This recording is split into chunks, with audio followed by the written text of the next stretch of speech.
ကျွန်တော်နာမည်ကတော့ main ခန့်တယ်ပါတသက်နာမည်ကတော့ စိုင်းကြည်စင်ခန့်တယ်ပါကလေးကတသက်အိမ်မှာနည်းနည်း active နည်းနည်းဖြစ်တာပေါ့နော်ပြီးရင်ဘယ်လိုပြောမလဲသူကတခုခံစားမှုတွေဆိုရင်ကနည်းနည်း reaction လုပ်တာနည်းနည်းမြန်နေပေါ့သိမထိန်နိုင်ဘူးအဲ့လို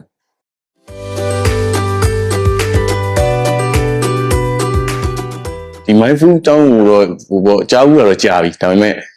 ဟိုစိတ်နဲ့ပတ်သက်ပြီးတခုခုသူခံစားမှုနဲ့ပတ်သက်ပြီးတိုးတက်နိုင်မလားဆိုပြီးတော့ကျွန်တော်စမ်းပြီးတော့ရွေးချယ်ကြည့်ရတာ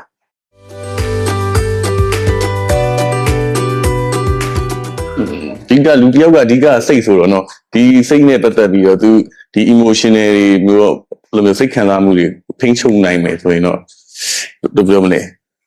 အဓိကရေးပါတာပေါ့စိတ်ကရေးပါတာပေါ့